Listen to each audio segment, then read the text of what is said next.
Today we are going to see the remaining part of our industrial safety and engineering. Okay, so we will move towards the where we have left yesterday.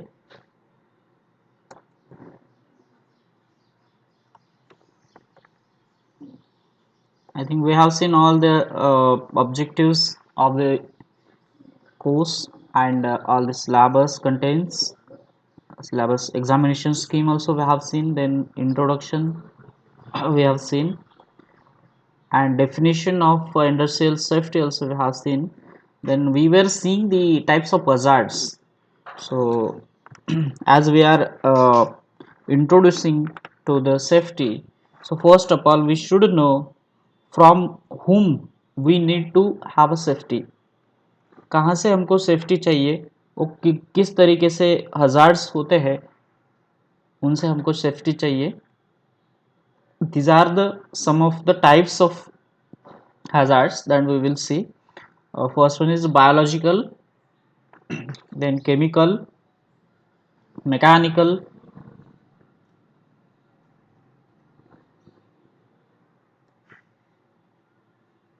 physical hazards, electrical hazards, fire and dust hazards.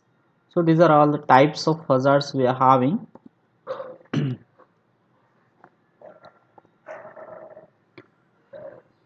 So first we will see this is a biological hazards. So what is biological hazards? It is a organizing or originating from an organism that is foreign to the organism being affected. यानी जिसको affect हो रहा है उसके body के लिए वो foreign particles और फॉरेन ऑर्गेनिज्म रहेंगे.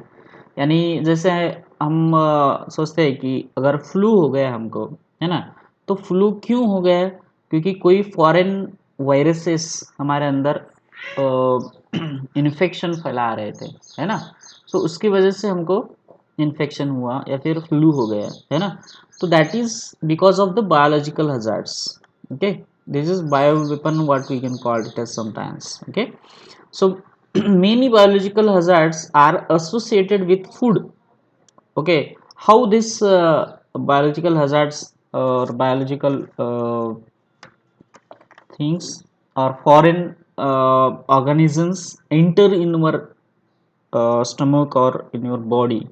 So there are some ways how the viruses get attacked on your body. So first one is what food, because this is important and what we can say daily we are taking the food. Without food we cannot survive, and from this food it can be infected if it is not properly done. Okay, so if the food is infected then you will get infection from this food certainly. And sometimes these viruses, parasites, fungi, bacteria and plant and seafood toxins, plant foods and seafood toxins, this may cause the biological hazards.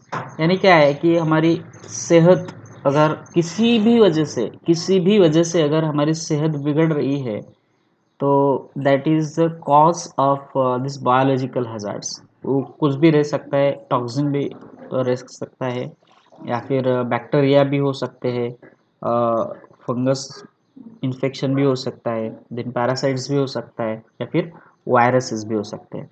Okay, so viruses ये सभी चीज़ों से हम बहुत वाकिफ़ हो गए हैं और हमको भी बहुत सारी जानकारी भी मिल चुकी है.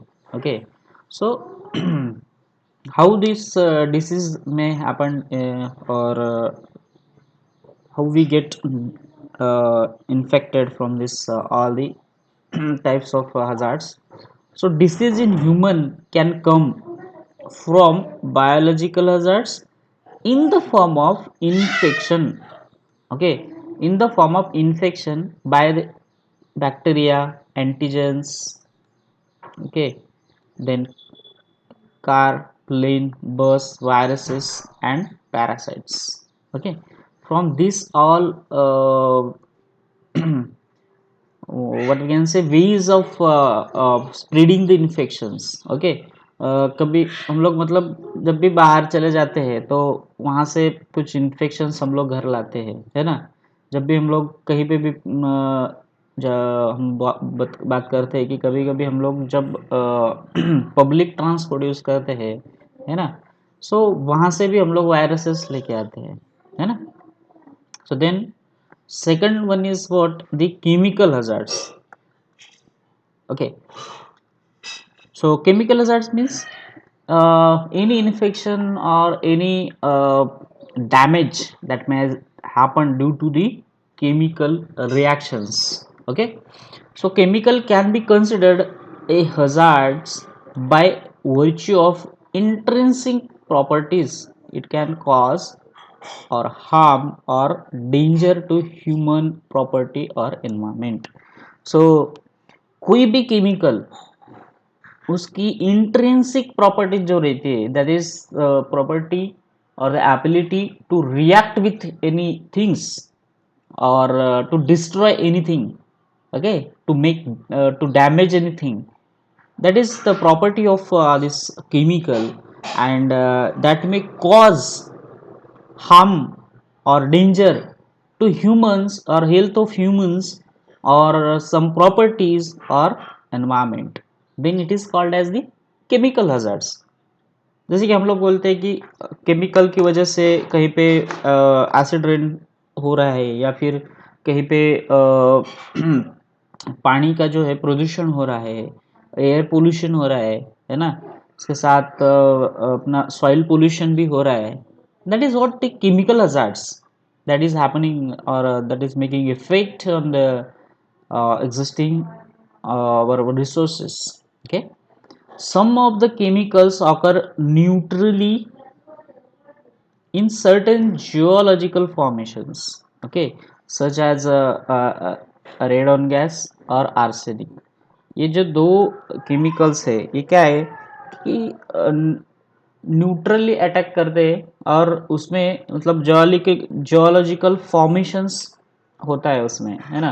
मतलब कुछ ऐसा स्ट्रक्चर फॉर्म करते हैं दैट में create harm to our body or anything. okay, so sometimes many other chemicals used in industry and laboratory setting can cause respiratory, digestive or nervous system problems. okay, sometimes what happened, some chemicals are used to keep some things alive, or what we can call it as means not to get what we can say infected by viruses, है ना। सभी कभी कभी हम लोग sanitiser भी use करते हैं, है ना। तो सिंपल एग्जांपल है, सैनिटाइजर यूज़ करते हैं तो सैनिटाइजर का बहुत ज़्यादा यूज़ अगर हम लोग करेंगे तो हमको भी रेस्पिरेटरी प्रॉब्लम्स आने वाले हैं, क्योंकि वो हवा में ही रहेगा, है ना, उसके बाद फिर लंग्स में चला जाएगा। सो इसमें भी बहुत सारे प्रॉब्लम्स है। अगर कहीं कुछ केमिकल्स है उसकी वजह मतलब वो यूज़ कर रहे हैं हम लोग लेबोरेटरी में कोई बॉडी को डिकम्पोज होने से बचाने के लिए, कोई भी चीज़ है जो उसको डिकम्पोज होने से बचाने के लिए हम लोग कुछ ऐसे हार्मफुल केमिकल्स यूज़ करते हैं, तो उसकी वजह से लाइव एनिमल के लिए बहुत ज़्यादा दिक्कत होती है ना। सो उस तरीके से जो भी केमिकल्स है तो उसकी वजह से digestive problem, nervous system problems, है ना, इनहेलिंग प्रॉब्लम, है ना, which are ingested in the body, और it can be harmful when it will be what I can call it as get in touch with your skin, it may harm your skin also.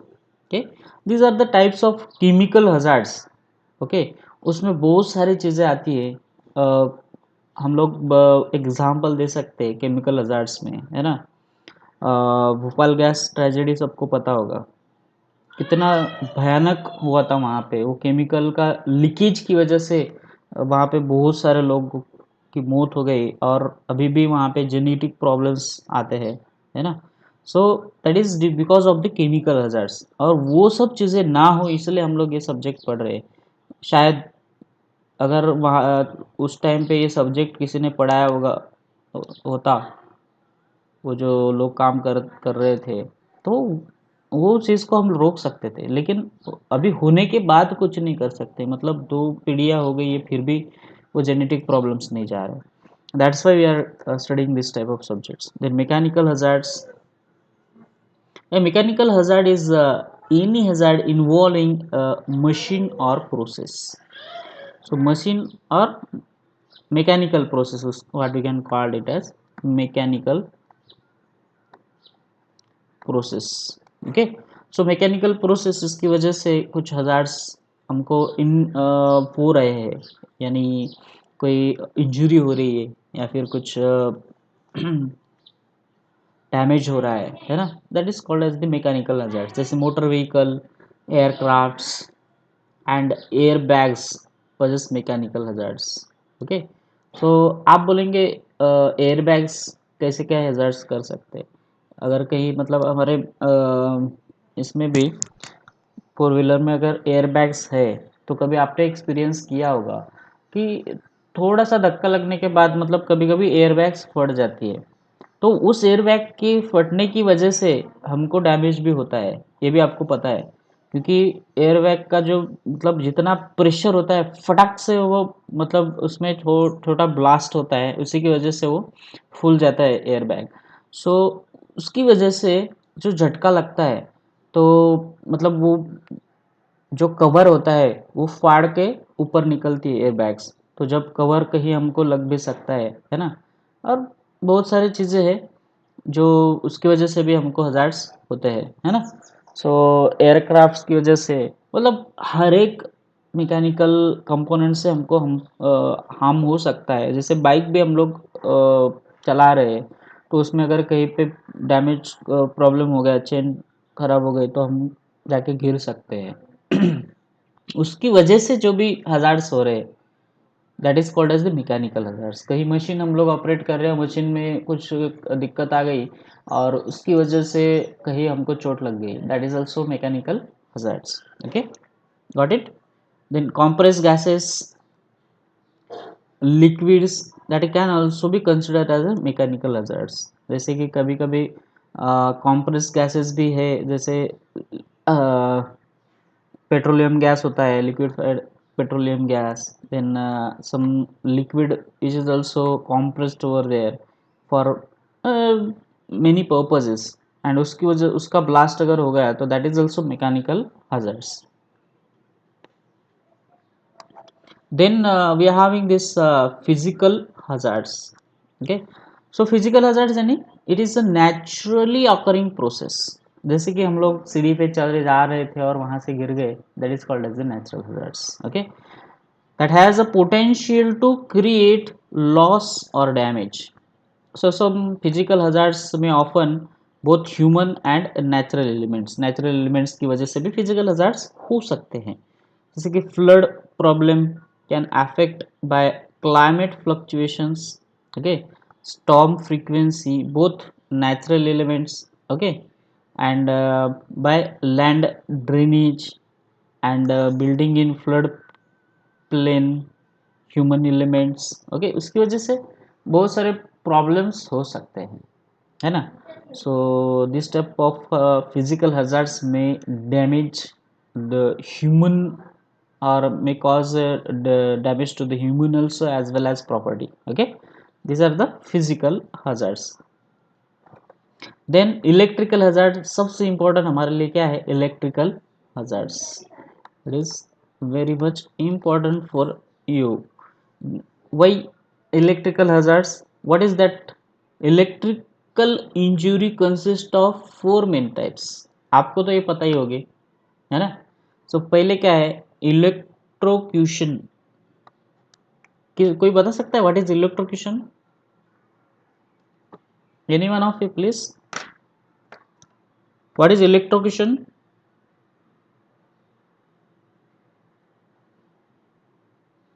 Hello,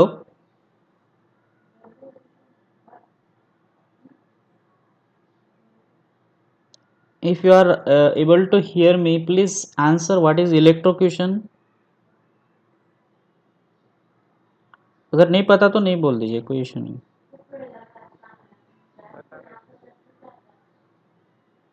नहीं पता।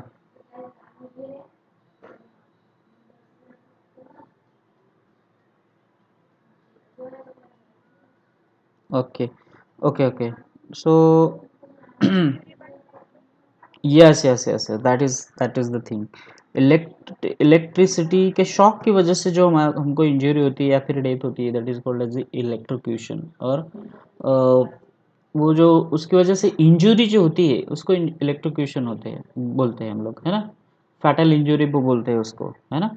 Then electric shock, it is not necessary that due to the shock you will get a permanent damage, or sometimes it may be sometimes आप हम लोगों को भी shock लगा होगा, है ना। आप लोगों को भी लगा होगा कभी, मतलब छोटा सा झटका, इस अगर हम लोग प्रेस कर रहे होंगे, है ना, तो तभी कभी कभी लगा होगा, या फिर कहीं वायर को छूते हुए हमको शॉक लगा होगा, लेकिन वो माइनर शॉक होता है, इलेक्ट्रिक शॉक, है ना।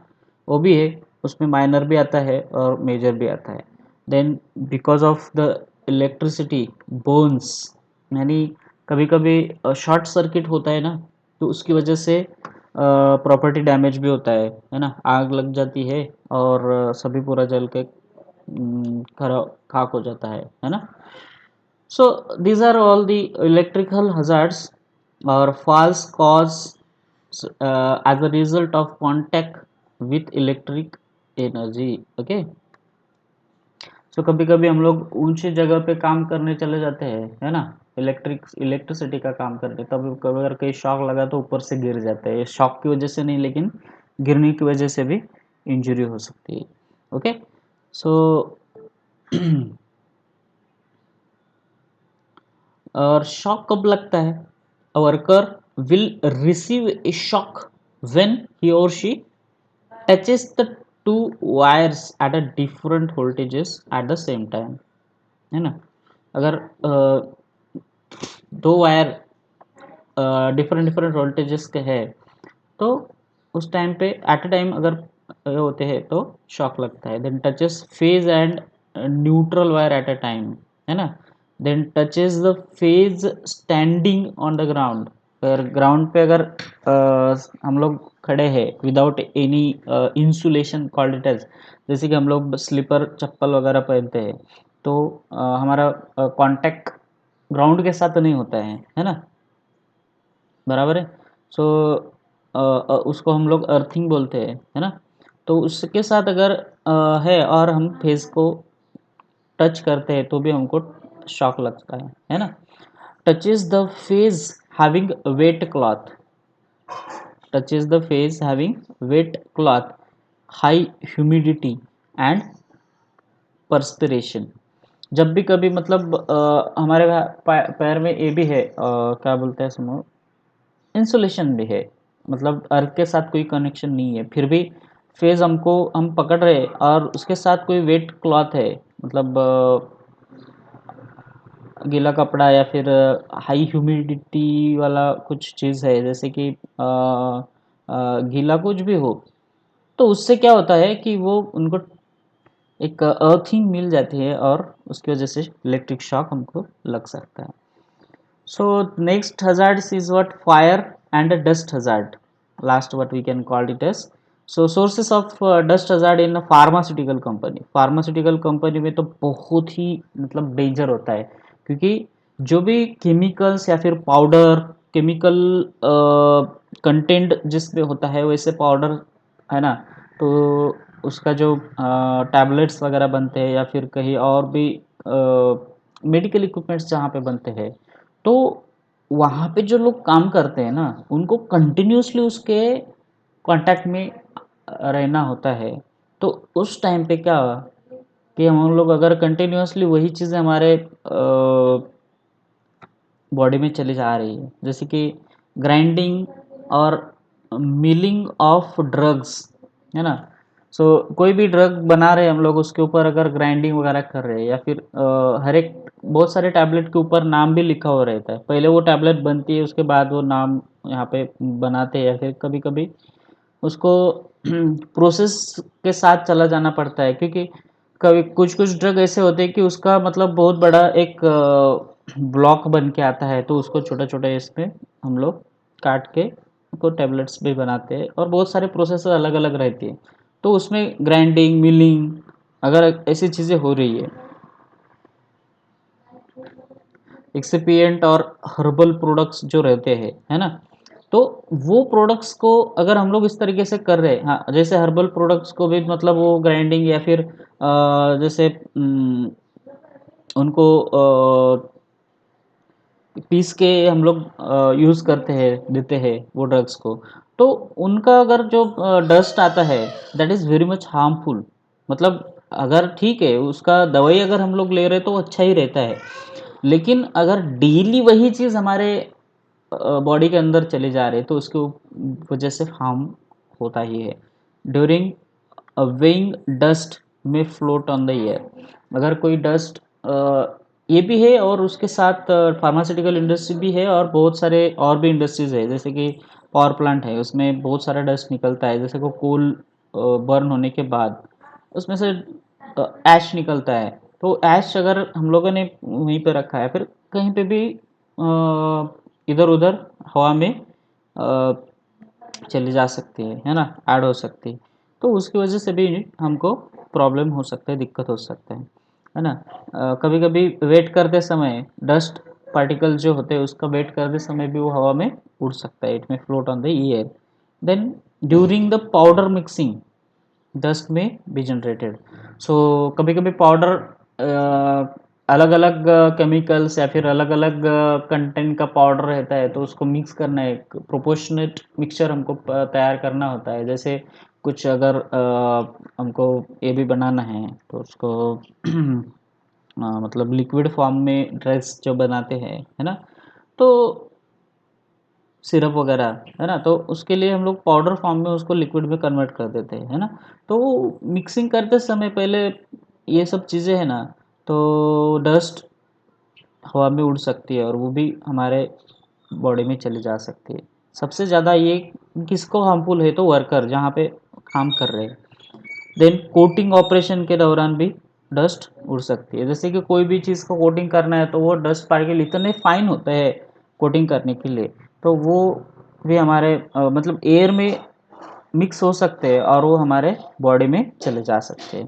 Then during capsule filling and generated, okay, capsule filling, अभी कैप्सूल जो होते हैं हमारे, है ना, तो उसके अंदर भी एकदम फाइन पार्टिकल्स होते हैं, मतलब पाउडर ही हम लोग उसमें डालते हैं, तो कैप्सूल का फिलिंग करते हैं, तो कभी ना कहीं वो एयर के कांटेक्ट में आता है, और कंटिन्यूस अगर वो प्रोसेस चल रही है तो उस वहाँ पे जो लिमिटेड स्पेस होता है उसमें जल्दी से घुल जाता है, मिक्स हो जाता है, इट में float on the air also.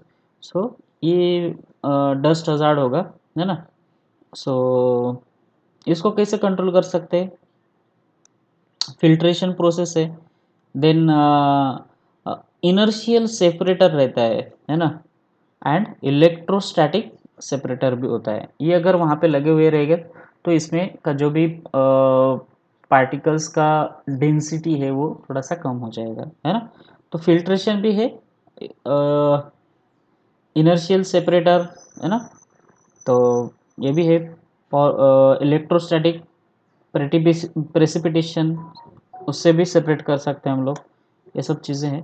Then fire hazards हम लोगों ने देखा ही नहीं कि कहीं पे भी कभी भी फायर अगर होता है, मतलब वो उसका रीज़न कुछ भी हो, कभी रीज़न फायर हजार्ड्स का अलग अलग हो सकता है ना। सो फर्स्ट कभी कभी हम लोग देखते हैं ना कि फायर हजार्ड्स इलेक्ट्रिसिटी के वजह से भी हो सकता है ना,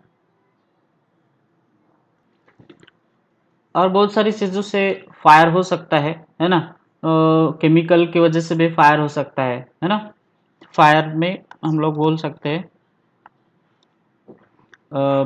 due to chemical,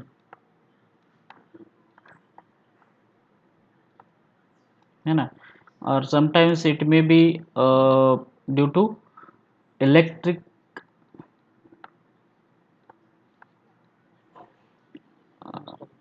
loose connection or what we can short circuit,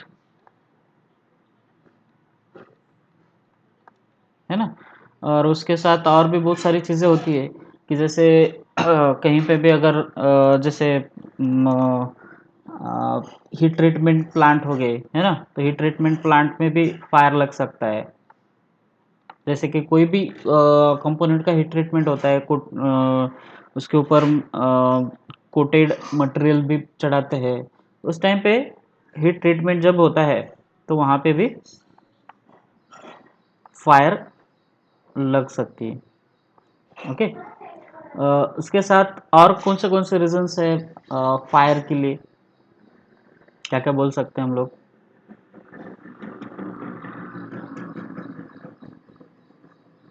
gas की वजह से एक्सप्लोजन, गैस।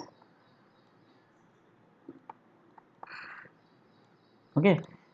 और भी बहुत सारी चीजें हैं, हम लोग इमेजिन भी नहीं करेंगे, है ना। इमेजिन भी मतलब कर नहीं सकते, इसकी वजह से फ्रिक्शन की वजह से भी फायर स्टार्ट हो सकता है ना। अगर किसी दो कंपोनेंट में फ्रिक्शन हो रहा है, वहाँ पे ऑयलिंग ही नहीं किया हम लोगों ने, है ना, वो कंटिन्यूसली रिलेटिव मोशन में है, लेकिन वहाँ पे ऑयल मतलब खत्म हो गया, लुब्रिकेशन खत्म ही हो गया, तो वहाँ पे भी फायर पकड़ सकता है ना। उसके साथ कोई प्रोसेस है ना, तो प्रोसेस में कंटिन्यूसली हीटिंग एंड कूलिंग हो रहा है ना, वहाँ पे भी फायर अदर्स पकड़ सकता है। तो अगर फ्यूल भी यूज़ कर रहे हैं हम लोग कहीं पे, तो वहाँ पे भी फायर पकड़ सकता है। तो ये सब चीज़ें हमको देखना है इन डिटेल आगे, है ना। तो now we can see what are the significance of industrial safety. मतलब इंडस्ट्रियल सेफ्टी पढ़ के या फिर इंडस्ट्रियल सेफ्टी इम्प्लीमेंट करके हम लोग को क्या मिल रहा है ना।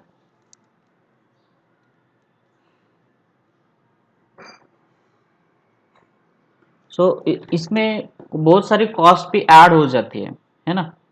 सो क्या क्या,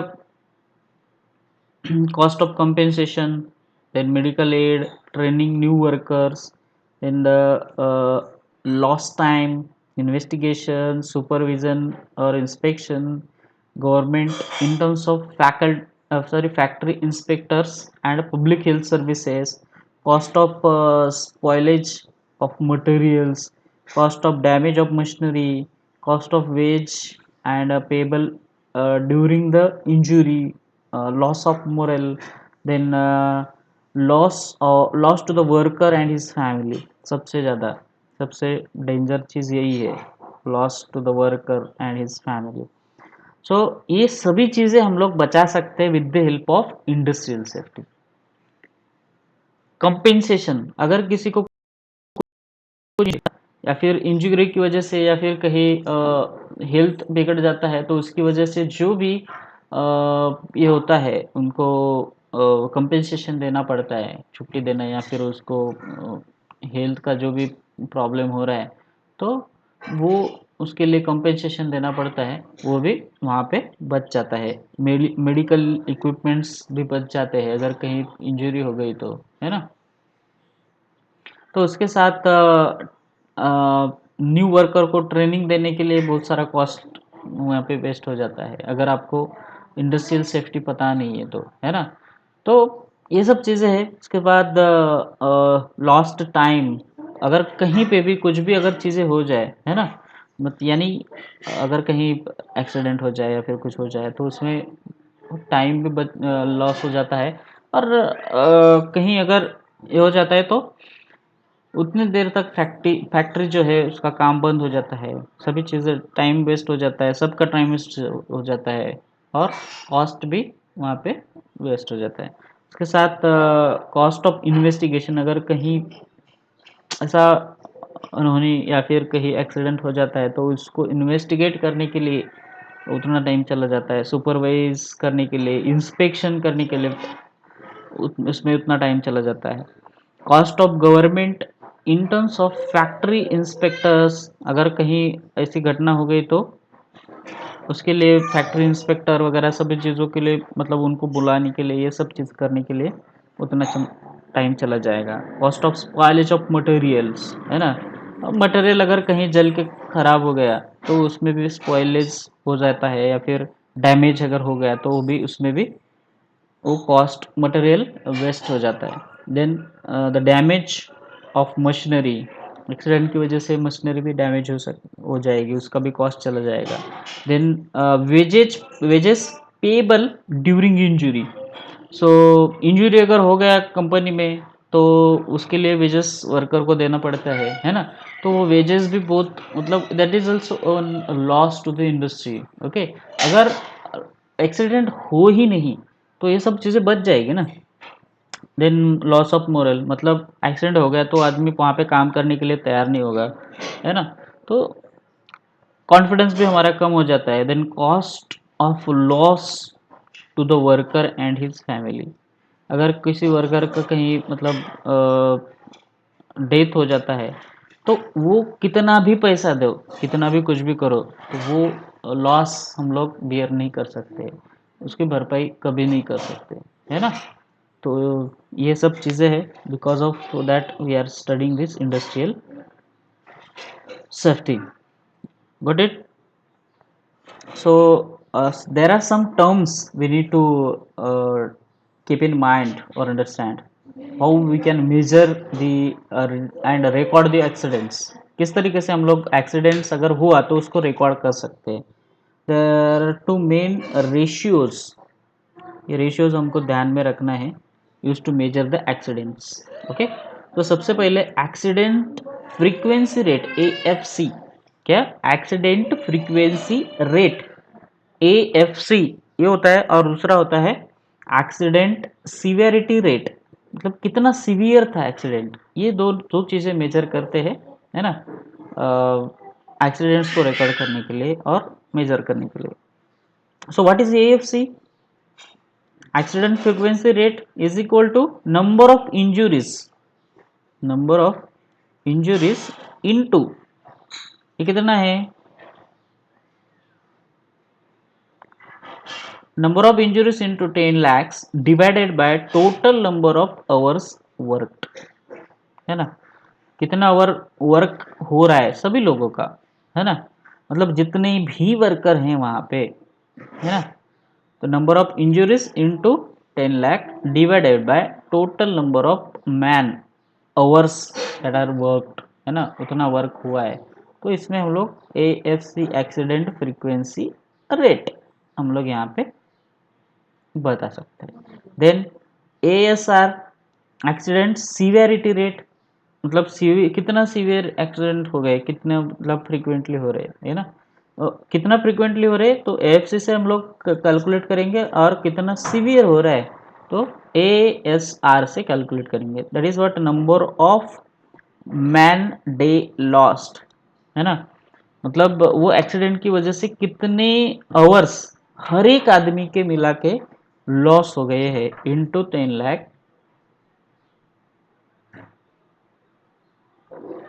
ठीक है, divided by total number of man hours work, मतलब टोटल नंबर ऑफ आवर्स कितने शेड्यूल्ड है हमारे, उसमें से कितने लॉस हो गए into 10 lakh, that is the accident severity rate, what you can call it as।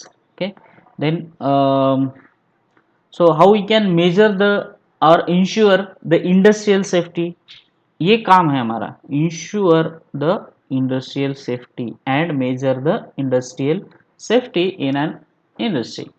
तो कोई भी इंडस्ट्री में ये सब चीज़ें मेजर करना है, ये हमारा काम है, और उसको मेंटेन करना है। सबसे पहले क्या है तो safety policy,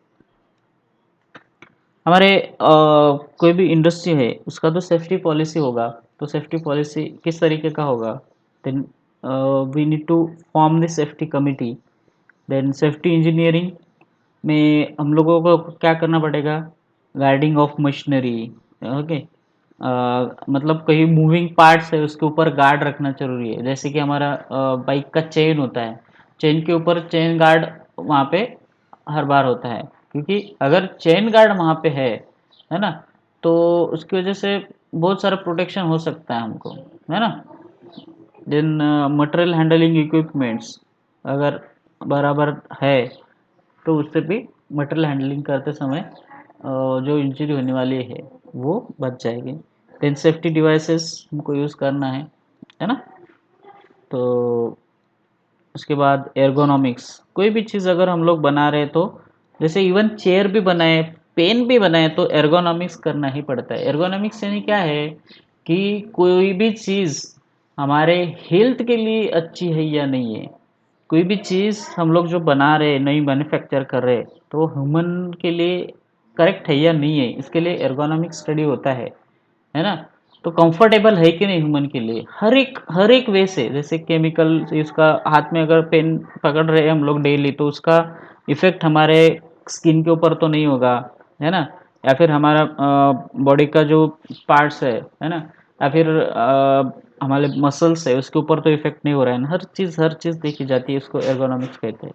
then plant maintenance, plant का कंटिन्यूस मेंटेनेंस होता रहना चाहिए। और उसके साथ जनरल हाउसकीपिंग वो भी डेली होना चाहिए, है ना। और परफेक्ट होना चाहिए। सेफ्टी एजुकेशन एंड ट्रेनिंग, ये सब चीज़ें हम लोग कल देखेंगे। तब तक के लिए हम लोग यहाँ पे रुकेंगे, ठीक है।